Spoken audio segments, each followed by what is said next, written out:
pilar, que no lo mencioné, lo dejé para lo último, es donde efectivamente está la reforma. Esta es la parte que va a ser reformada. En la actualidad, mencionaba, existen dos regímenes: prima media, colpensiones, ahorro individual, las AFP o fondos privados. La persona escoge si estar en Colpensiones o en una administradora de fondos de pensiones. Los requisitos en el fondo de pensiones dependen del capital acumulado en su cuenta de ahorro individual. En este momento, los dos regímenes van a dejar de competir por usuarios, por cotizaciones, por beneficios, sino que van a estar integrados.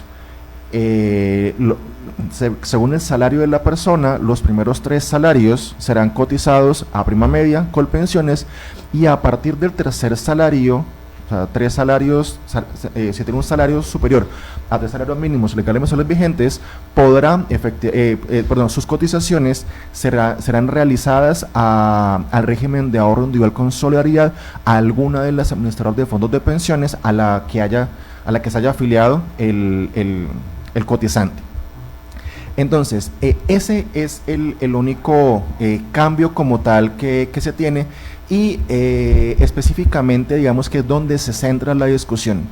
Si nosotros vemos, el proyecto de ley ha pasado sin mayores discusiones, sin mayores debates, sin mayores conflictos. El único punto es efectivamente el monto a partir del cual se comienza a cotizar en el régimen de ahorro individual con solidaridad.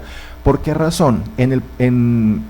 Antes de ser radicado el proyecto de ley, el gobierno nacional hablaba de 4 salarios mínimos, o sea que los primeros 4 salarios mínimos eran cotizados a Colpensiones, prima media, y a partir de el 5.º salario sería al régimen de ahorro individual con solidaridad. Al radicarse el proyecto de ley se disminuyó a solo 3. No voy a emitir ningún juicio de valor frente al tema, pero pues me remito a los que ya esto se sale de lo jurídico y es mucho más económico. O sea, el punto de vista financiero es el que prima acá. Algunos expertos en temas económicos, incluido por ejemplo el propio Banco de la República, o sea, no son estudios improvisados, sino estudios muy serios, indican que el umbral debe bajarse. Algunos hablan de 2, de un salario mínimo y medio, incluso de un salario mínimo. Soy abogado, obviamente no soy economista, pero pues no hace falta ser economista. Voy a hacer unas cuentas muy someras. En este momento se exigen 1.300 semanas para acceder a la pensión de vejez. Sí. ¿Cuántas semanas? 1.300. Esos son más o menos 25 años. Eso significa que en promedio una persona a lo largo de su vida habrá cotizado 55 millones de pesos, ¿sí? O sea, el 16% de un salario mínimo equivale a eso, a 55 millones de pesos, pero recibirá una pensión de un salario mínimo durante aproximadamente 22 años, que es el promedio en que una pensión se reconoce. 15 años por pensión de vejez, y luego de fallecido el pensionado tendrán derecho su cónyuge sobreviviente a una pensión de sobreviviente, aproximadamente 7 años. Entonces, en promedio, una pensión se reconoce por 22 años. Si nosotros multiplicamos 1.160.000, que es el monto de la pensión, por 13 mensualidades al año, o sea, una por cada mes, más la paga extra de diciembre, eso nos da cerca de 15 millones, y en 22 años serán 331 millones. Entonces, en plata blanca, por la persona se hacen cotizaciones por 55 millones y el sistema le retorna 331 millones de pesos. No hay que ser matemático, ni financiero, ni economista para decir que efectivamente acá existe un desbalance. ¿Qué significa eso? Que el saldo, o sea, 276 millones, son aportados por el sistema al beneficiario. La suma más o menos son 275 millones de pesos, que son subsidio por parte del sistema al afiliado. Todas las pensiones de prima media, o sea, de Colpensiones, tienen un subsidio. Entre más alto sea el monto de la pensión, mayor será el subsidio. Entonces, por eso es que los economistas indican que debe disminuirse el umbral. Yo me remito, o sea, acá obviamente ya no hago aporte personal, sino me remito obviamente a los diferentes estudios de quienes manejan proyecciones financieras, cálculos actuariales, y porque en últimas, efectivamente, evidentemente, el derecho a la pensión es un derecho social, pero finalmente tiene que ver muchísimo con la parte, con el punto de vista económico. porque de algún lado tenemos que sacar los recursos financieros para poder cumplir con esos compromisos. De nada serviría, y es la crítica que hacen los economistas, de nada serviría realizar o establecer un sistema de pensiones muy generoso, muy bondadoso, si a futuro no sea sostenible. Entonces digamos que esas son como las diferentes posturas, pero es solamente sobre este tema que existe discusión. Realmente todos los demás temas no tienen discusión, no tienen mayor discusión. Como les mencionaba, el pilar... ¿Y lo de Colpensiones, todo iría para Colpensiones? ¿Ya no habría particulares? Como te mencionaba hace un instante, los primeros 3 salarios mínimos serán cotizados a Colpensiones, sí. Y a partir del tercer salario iría a las administradoras de fondos de pensiones, al régimen de ahorro individual con solidaridad.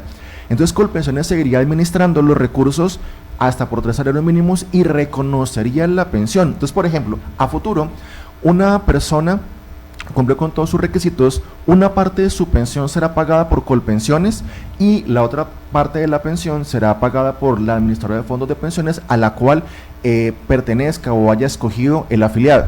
Entonces digamos que se fracciona. Una pensión mixta. Exacto, la pensión será una sola pensión pagada por una parte por Colpensiones y otra parte por la AFP, la administradora escogida por el afiliado. A usted personalmente, profesor Aristizábal, ¿qué le parece esa La verdad forma? A mí me gusta, o sea, efectivamente digamos que el proyecto de ley recoge muchas decisiones jurisprudenciales, muchas críticas que de la academia se venían formulando, diferentes doctrinantes lo venían formulando, recogen un solo cuerpo normativo de diferentes temas que estaban dispersos en normatividades o en sentencias, incrementa por ejemplo de forma considerable lo que hoy en día conocemos como los BEPS, que en el proyecto de ley se hace referencia a lo que son el segundo pilar o pilar semicontributivo. También incrementa sustancialmente casi 2.5 veces el monto de lo que hoy en día se denomina prestación especial por vejez y que pasa a denominarse primer pilar o pilar solidario. Entonces, el proyecto de ley además reconoce un aspecto supremamente importante, beneficioso, y es que reconoce a la mujer que ha sido madre un descuento importante en cuanto a semanas de cotización. O sea, por cada hijo le reconoce 50 semanas. O sea, evidentemente el hecho de ser madre en muchas ocasiones implica que la mujer tenga que separarse de su puesto de trabajo para atender efectivamente su rol de madre, la gestación, sí, el parto y algún periodo. Entonces se le reconocen 50 semanas hasta por 3 hijos, o sea, máximo 150 semanas. Pues para tampoco incentivar, voy a decir algo que pueda sonar muy peyorativo, no, pues tengamos 10 hijos para ahorrarnos 500 semanas, pues tampoco el sistema busca eso, pero sí me parece importante que se reconozca el rol de madre. Entonces eso es un aspecto súper beneficioso. Exacto, un aspecto positivo. También por el hecho de ser mujer, se disminuye gradualmente el número total de semanas para que lleguemos a 1000 semanas. Y hay un punto que, si bien es cierto, es beneficioso, es importante que se reconozca en la actualidad. Ahí sí creería yo que es necesario hacer una regulación para evitar un incentivo perverso. ¿A qué hago referencia? El tema de las personas de género no binario, que no se clasifican específicamente respecto de un género, como mujer o como hombre, masculino o femenino, en cuyo caso la norma establece que se podrán pensionar con la edad que más le favorezca, algo así dice la norma. Lo cual, más allá del debate que podamos tener frente al tema, sí me parece que si lo vamos a hacer, debería estar un poco mejor regulado o establecerse algún tipo de requisito frente al tema para evitar demandas y todos esos procesos. Sobre todo porque es que somos colombianos, o sea, hasta qué punto, o sea, podría llegar a ser llamativo que una persona de género masculino realice una diligencia en la Registraduría Nacional del Estado Civil y que se identifique como no binario solamente para ahorrar ese beneficio. O sea, para ahorrarse 5 años de cotizaciones y acceder 5 años antes al beneficio pensional. No es por presumir la mala fe, lo que pasa es que también tenemos que ser respetuosos con las personas de género no binario, la comunidad LGTBIQ+, de que inescrupulosos puedan acceder a un beneficio que ha sido pensado para un grupo poblacional diferente.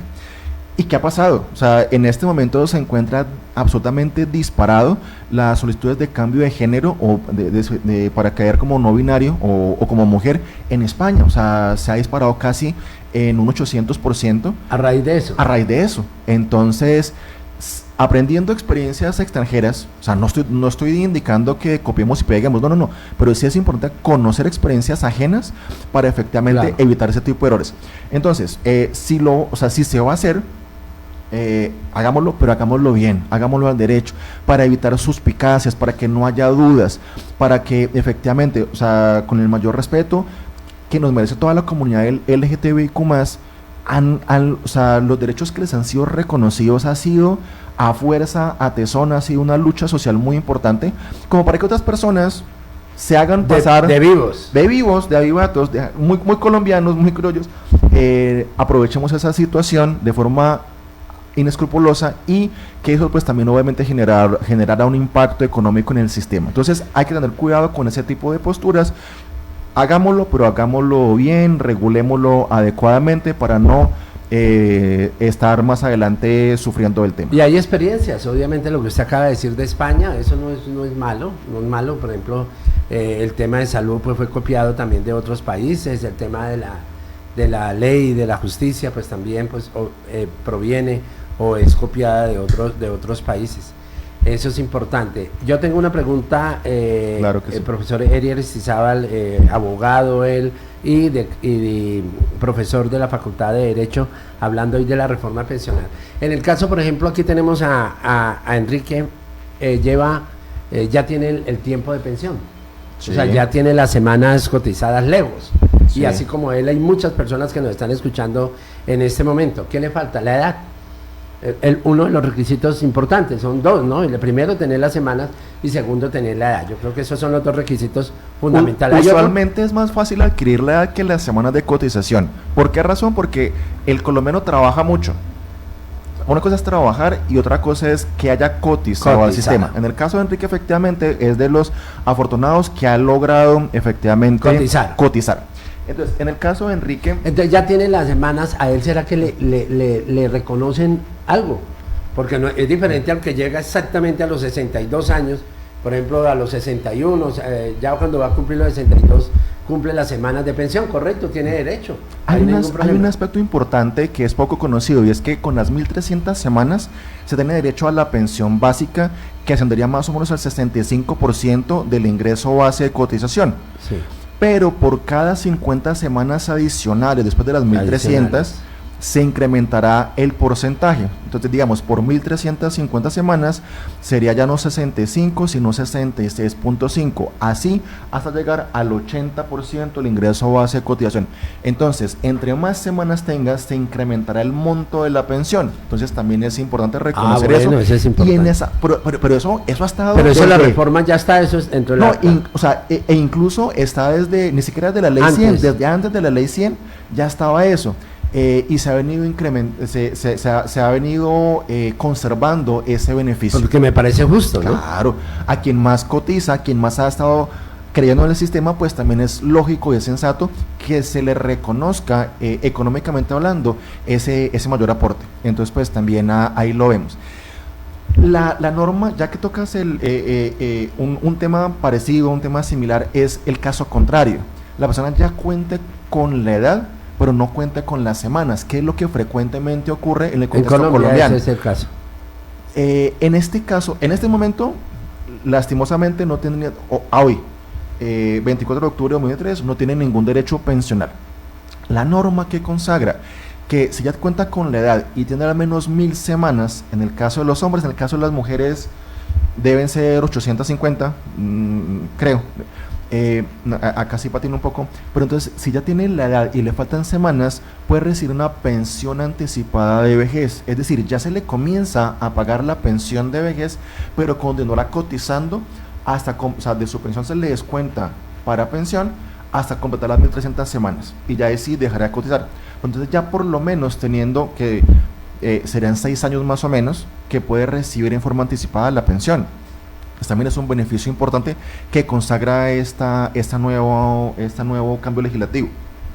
Perfecto, ahí están entonces las explicaciones que hemos tenido en este programa de hoy, un programa bien interesante con un tema, obviamente, primero de mucha actualidad porque está precisamente el gobierno en este momento en el tema de la reforma pensional, y segundo, pues un tema de interés general, un tema que le interesa absolutamente a todos los trabajadores, sin importar el nivel salarial que tengan, pero pues obviamente cada uno aspira y espera alguna vez pensionarse. Pues tema interesante que tocamos hoy en la Universidad Cooperativa. Agradecerle, por supuesto, al profesor Eric Aristizábal, docente de la Facultad de Derecho, tema reforma pensional. Recuerden ustedes, ustedes tienen algo muy bonito que es donde pueden ir las personas que tengan algún inconveniente, el tema de familia, el tema de maltrato, entonces pueden ir allí al consultorio jurídico. Claro que sí. La pregunta mía, para aquellas personas que tengan dudas con respecto a la pensión, mire, es que yo tengo, aquí tengo esto, pero no sé qué hacer, qué papeles pasar, porque son unas personas independientes, digamos, que han trabajado. ¿Ustedes tienen el consultorio jurídico? Claro que ¿Aceptan sí. ustedes ese tema? Nuestra asesoría es integral en diferentes áreas del derecho. En mi caso, por ejemplo, como profesor y asesor de consultorio jurídico en el área de derecho laboral y de seguridad social, nuestros estudiantes estarán siempre atentos a resolver cualquier inquietud, a asesorarlos, y obviamente con el respaldo de nosotros como asesores, estamos detrás de los estudiantes, verificando que la información suministrada sea la correcta, sea la coherente, y buscando siempre la mejor alternativa desde el punto de vista legal para acceder a los diferentes beneficios pensionales de nuestro sistema. Consultorio jurídico, recuerden que está ubicado en la carrera primera, ahí entre 10 y 11, sí, en la primera, en la mitad de la cuadra, ahí está el consultorio jurídico de la Universidad Cooperativa. Profesor, muchas gracias a Eric Aristizábal, profesor de la Facultad de Derecho, por acompañarnos en el día de hoy. A todos ustedes el agradecimiento también muy especial, muchas gracias por estar con nosotros. Encantado de compartir con ustedes. Perfecto, a ustedes también el agradecimiento muy especial y la invitación, si Dios lo permite, para que a partir de las 12 del mediodía estén ustedes en sintonía con el noticiero de Ondas de Ibagué, todos los hechos, noticias que suceden en el Tolima, en Ibagué y en el país.